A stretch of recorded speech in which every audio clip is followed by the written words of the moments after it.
Menstrual cup use करने में बहुत ही डर लग रहा है ना। और अगर डर निकाल दिया तो इसे वजाइना में इंसर्ट करने में बहुत ही ज्यादा दिक्कत आ रही है ना। और अगर ये इंसर्ट हो गया तो ओपन नहीं हो रहा है, और अगर ओपन हो गया तो बहुत ही ज्यादा डिस्कम्फर्टेबल फील हो रहा है, या फिर पेन हो रहा है, या फिर लीकेज हो जाता है। कभी कभी मेंस्ट्रुअल कप अपने आप ही ऊपर चला जाता है, या फिर अपने आप नीचे आने लगता है, या फिर वो स्टक हो जाता है, आप इसे निकाल ही नहीं सकते। तो आप सही जगह पे आए हो। इन सब का सॉल्यूशन आज आपको मिल जाएगा। मैं आपको कुछ ऐसी गलतियां बताऊंगी जो मेंस्ट्रुअल कप यूज करते वक्त आपको नहीं करनी है। देखो, अगर खाना गंदा होगा तो इसे आप खाएंगे नहीं ना। क्यों? क्योंकि उसमें बैक्टीरिया होंगे और वो हमारी बॉडी में जाके हमें नुकसान पहुंचा सकते हैं। वैसे ही अनस्टेरिलाइज्ड मेंस्ट्रुअल कप का इस्तेमाल हमें नहीं करना है। क्यों?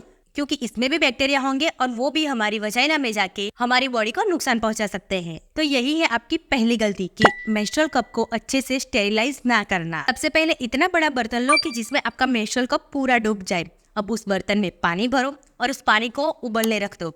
और जब पानी उबलने लगे तो उसमें मेंस्ट्रुअल कप डालो और उसे 5 मिनट तक उबलने दो। हर बार पीरियड के पहले और पीरियड खत्म होने के बाद आपको ये प्रोसेस करना है। लेकिन पीरियड के दौरान इसे कैसे स्टेरिलाइज करें? जब भी आप पीरियड में हो तब इसमें से सारा ब्लड निकालने के बाद इसे अच्छे से रनिंग वाटर में यानी कि नॉर्मल पानी से वॉश कर दो और फिर आप इसे यूज कर सकते हैं। लेकिन ये सब करने के बाद भी अगर आपने इसे सही तरीके से इंसर्ट ना किया तो ये लीकेज हो सकता है और डिस्कम्फर्ट भी फील हो सकता है। तो यहाँ पे आती है गलती नंबर 2 कि मेंस्ट्रुअल कप को सही तरीके से फोल्ड ना करना। सबसे पहले आपको आपके हाथ साबुन और पानी से अच्छे से वॉश कर देने हैं। उसके बाद इनमें से किसी एक पोजीशन पे आना है। वीडियो के एंड में मैं आपको बताऊंगी कि कौन सा पोजीशन बेस्ट है। उसके बाद सारी टेंशन, डर सब कुछ निकाल देना है। कैसे? एक गहरी सांस लेनी है और बोलना है हाँ मैं कर सकती हूँ। माइंड और बॉडी को बिल्कुल रिलैक्स कर देना है। अब आपको किसी एक फोल्डिंग मेथड को चूज करना है। मैं आपको बताऊंगी कि कौन सा मेथड बेस्ट है। देखो, मेथड तो बहुत सारे आते हैं जैसे कि C fold, 7 fold, triangle fold, origami, E fold, S fold और पंच डाउन फोल्ड। लेकिन सारे मेथड हमें यूज नहीं करने हैं, है ना। देखो, कप को ऐसे प्रेस करना है और C शेप में लाना है तो आपका C फोल्ड मेथड रेडी है। 7 फोल्ड के लिए कप को कुछ इस तरीके से 7 की शेप दे। S फोल्ड के लिए कप को कुछ इस तरीके से S की शेप दे।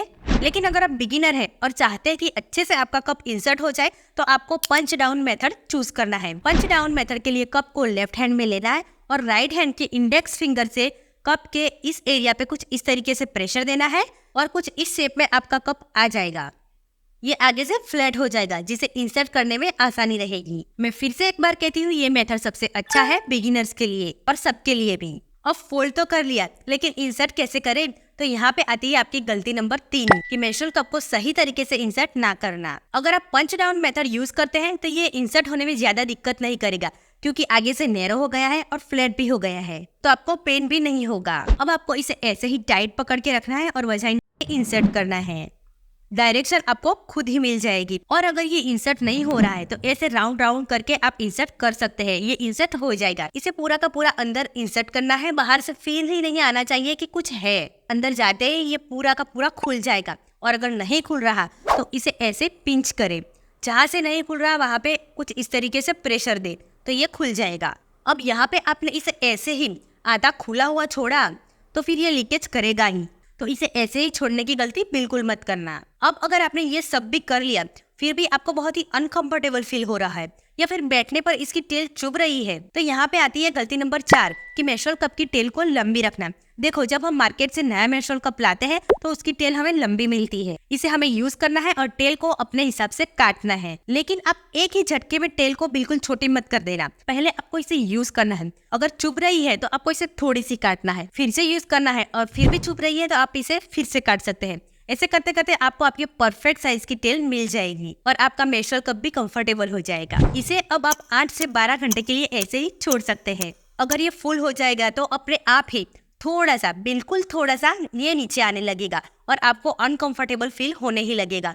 आपको पता चल ही जाएगा कि ये फुल हो गया है। और अगर आपने इसे ढंग से इस्तेमाल कर लिया तो आप ये भी भूल जाएंगे कि आप पीरियड में हो। अब इसे 8 से 12 घंटे के बाद निकालते वक्त क्या क्या ध्यान रखेंगे? यहाँ पे आती है गलती नंबर 5 कि मेंस्ट्रुअल कप को सही तरीके से रिमूव ना करना। देखो, अगर आपने इतना कर लिया आगे भी आप मैनेज कर ही लोगे, मुझे भरोसा है। और अगर आपने यहाँ तक वीडियो देख ली तो आप बहुत ही पेशेंस वाले हैं और जो लोग पेशेंस वाले हैं वो मेंस्ट्रुअल कप को बहुत ही अच्छी तरीके से इस्तेमाल करेंगे, ऐसा मेरा मानना है। इसे निकालने के लिए सबसे पहले आप अपने हाथ को साबुन और पानी से अच्छे से धो दें। उसके बाद पोजीशन ले लें। आप खड़े रहकर एक पैर टॉयलेट की सीट पर रख सकते हो या फिर टॉयलेट की सीट पर बैठ सकते हो या फिर स्क्वाट पोजीशन ले सकते हो। एक सीक्रेट बताओ, कप इंसर्ट करने के लिए स्टैंड पोजीशन बेस्ट है और रिमूव करने के लिए स्क्वाट पोजीशन बेस्ट है। ट्राई करके देख लो। पोजीशन लेने के बाद अगेन रिलैक्स। देखो, अब जितना एंजाइटी में रहोगे वजाइना भी अपने मसल्स को उतना ही खींच के रखेगी। तो गहरी सांस लेना है और रिलैक्स रहना है। पूरी बॉडी के मसल्स को रिलैक्स कर दो। अब अपनी इंडेक्स फिंगर की मदद से इसे ढूंढो कि ये एक्चुअली है कहाँ, और जब मिल जाए तो अंगूठे और उंगली की मदद से ऐसे पिंच करो और ये पूरा का पूरा एयर टाइट हो गया होगा। तो इसे जिगजैग पोजीशन या फिर राउंड राउंड पोजीशन से निकालने की कोशिश करो। थोड़ा सा बाहर आने के बाद ये पूरा का पूरा अपने आप ही बाहर आ जाएगा। अब इसे पीरियड खत्म होने के बाद अच्छे से स्टरलाइज करके रख देना। ये सब जानकर भी आपको मेंस्ट्रुअल कप यूज करने में दिक्कत आती है तो मुझे नीचे कमेंट सेक्शन में आपकी प्रॉब्लम्स बताएं, और अगर दिक्कत नहीं भी आती तो भी कमेंट सेक्शन में बताएं ताकि और लड़कियों को प्रोत्साहन मिले। और अगर मेंस्ट्रुअल कप के बारे में और जानना चाहते हो तो इस वीडियो पे क्लिक करें। मैं आपको मिलती हूँ अगली वीडियो में, तब तक के लिए बाय।